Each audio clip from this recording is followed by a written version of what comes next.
it is on record that there are 7,000 new enterprises that have sprung up, since the inception of the Tinubu's administration. Mr. Bakari, real quickly, can you give us the source of the data that said 7,000 new companies or enterprises have sprung up?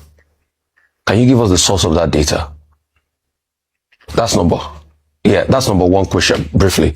The source of that data. Secondly, I also want you to give me the data that says that most people are willing to vote for, or most people are supporting President Tinubu in the Southeast. Can you also give us that data? Or the source of the data where you say 7,000 enterprises sprang up? Well, I think the source, is from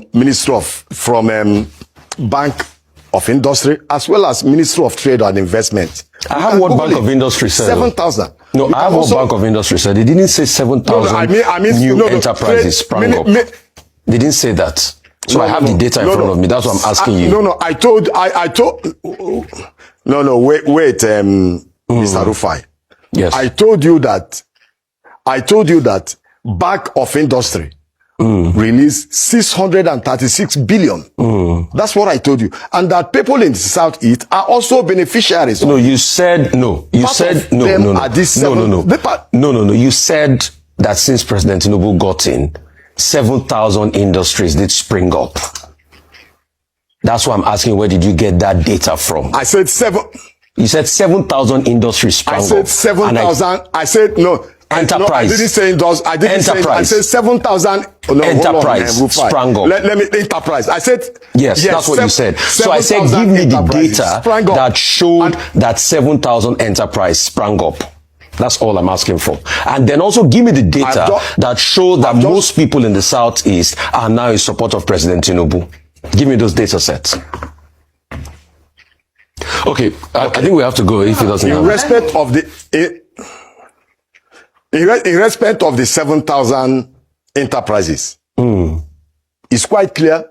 Ministry of Trade and Investment noted it. And they said, go and Google it. They said, no. So, okay, let me tell you what they said. And the presidency. Let me tell you what they said. They said.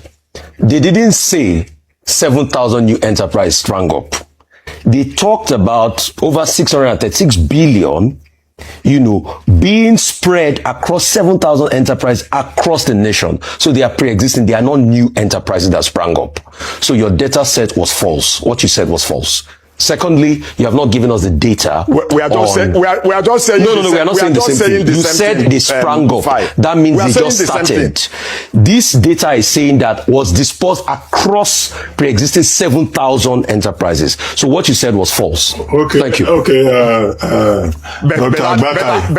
Let's go. So we asked ADC supporters who have successfully registered for this election for their candidate for ADC portal, and we asked them, we saw where they are registering, and we just conducted a poll there and asked them who do they think they want as president. 65% of them want P2B, and just 30% preferred Atiku, and just 5% prefers others. And that order, they want Kwakwanso to be that person, to be the presidential head.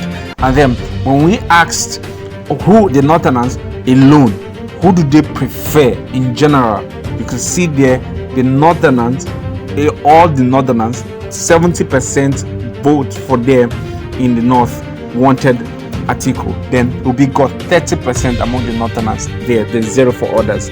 Then we looked at the Southerners. We asked the Southerners who do they want to be the candidate for ADC, and you can see there just 90% of all the Southerners, they won 90%. Obi had 90%, all of them, to be the presidential candidate, while Atiku just got only 10%, others got 0. Then next we asked the respondents to choose the best ticket combination. You can see the best ticket combination they chose Obi Kwakwanso with 52%, followed by Atiku Obi just 35%, and Obi Tambuwa 8%. So the favorite there is just Obi Kwakwanso. They want Obi Kwakwanso to be on the ticket together, not Atiku Obi. Just 35% there, Atiku Obi. When we asked who has the highest chance of beating Bola Ahmed Tinubu, Obi emerged stronger with just 60%, while Atiku scored 40%. Atiku scored 40%. Then in the economy, we asked, is a major concern for many Nigerians. We asked, which candidate do you trust most to improve Nigeria economy? Obi led with just 55%. Then Atiku had just 45%. This is how it is. Then when it comes to, relating with young people, who among them resonates strongly with the young voters? Obi had a strong 80% of the votes, while Atiku had just 20%. And then we asked who can beat President Tinubu head to head. Peter Obi 60% to Bola Tinubu 40%, and then we had Atiku. So Bola Ahmed Tinubu versus Peter Obi. Peter Obi, they projected there is 60% feels that Peter Obi will beat Tinubu. If Peter Obi is on the ballot, Peter Obi will beat Tinubu with the governors, 31 governors. Then we looked at Atiku versus Tinubu and asked that who do they think between Atiku, and they also say only 85% say based on the structure right now. So based on the matchup and structure right now, we asked them realistically to choose, to tell us in terms of charge. Atiku with 52%, while Tinubu with 48%. So the gap between Peter Obi and Tinubu is wide, 60-40. Peter Obi in the lead there. Then Atiku to Tinubu, Atiku lead 52% to 48%. They feel that Tinubu will get a chance to beat Atiku 48-52. But we'll see what will happen. We'll condemn more polls. Tinubu's cabinet, and there are very plenty bad ministers. Of the 49 ministers in the cabinet, about 45 are like this. Incompetent, do not know their job, and are uninterested in their work. About 45 of the 49. But Adelabu carries the cake. He's the worst of the ministers, and the president should put him out of his misery. We want to apologize to Generality of Nigerians, officially now coming from me as Minister of Power, that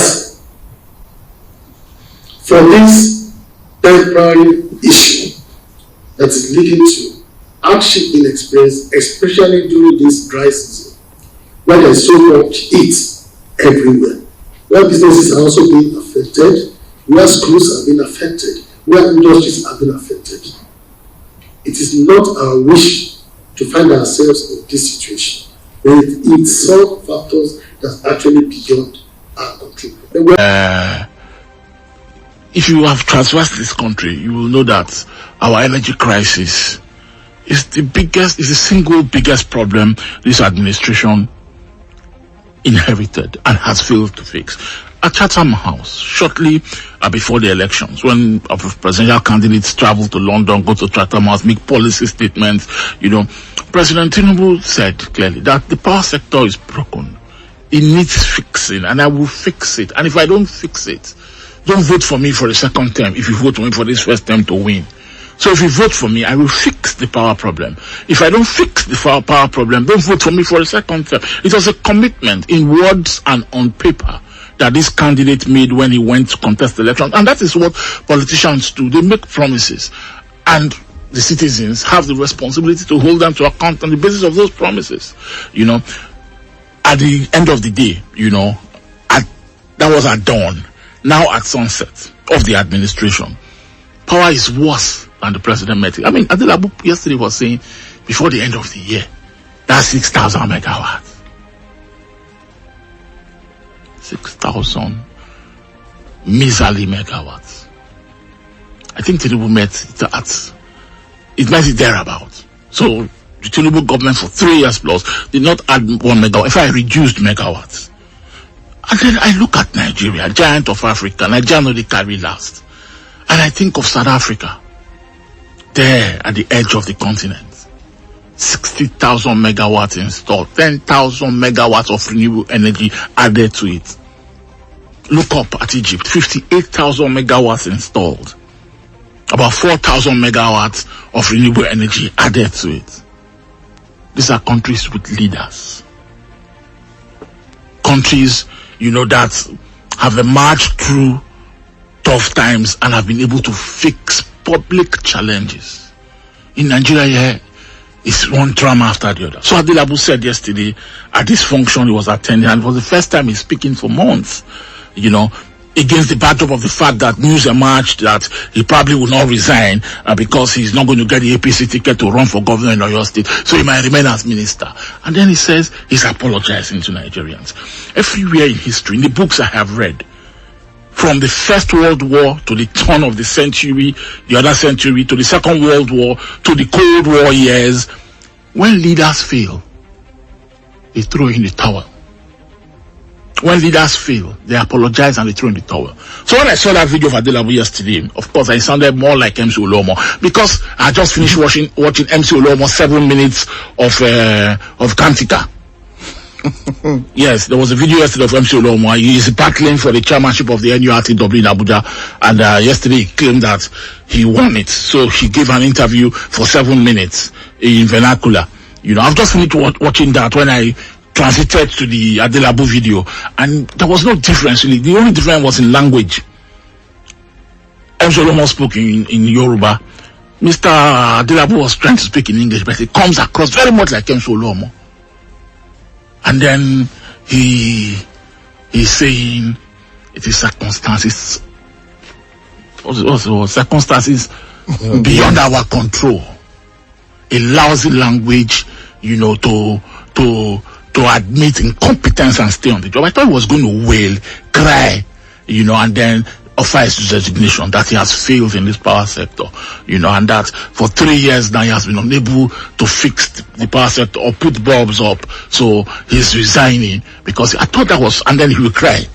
And I thought that was what he was going to do.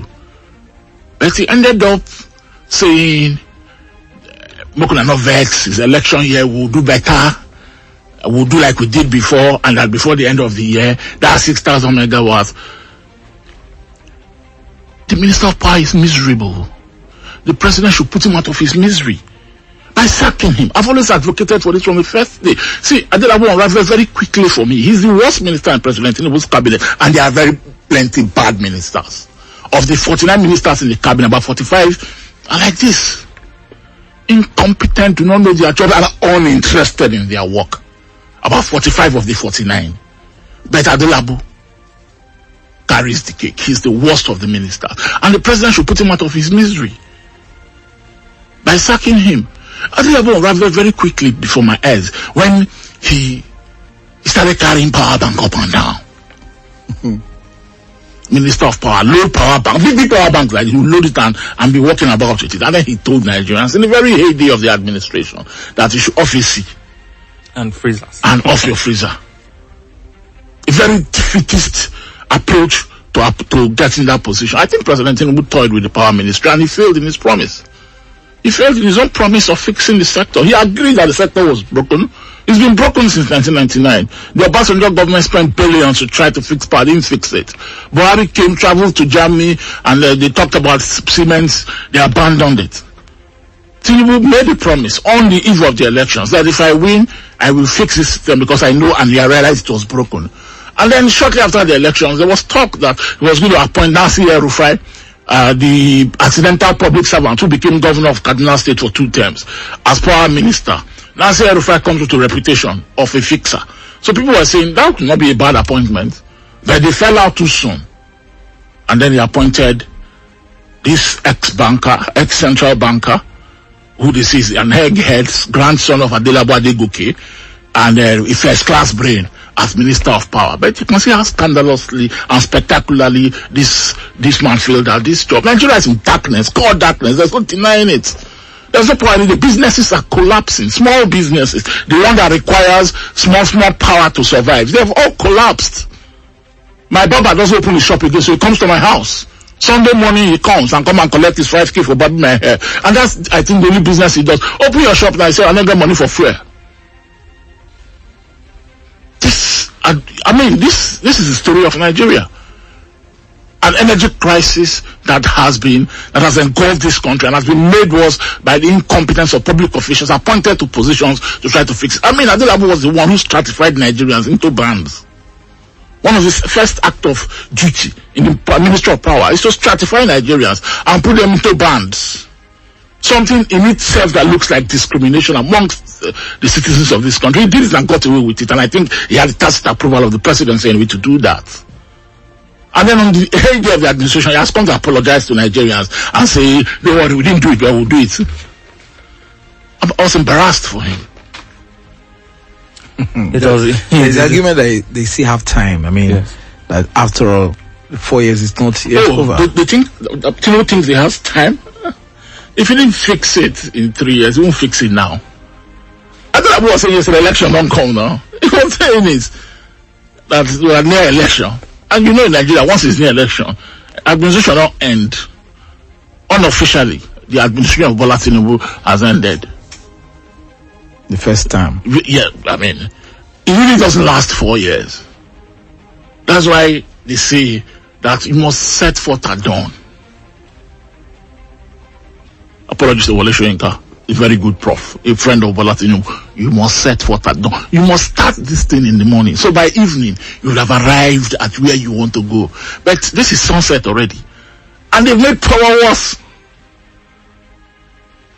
He promised that we will not pay estimated billing. Oh my word. In his words. Well,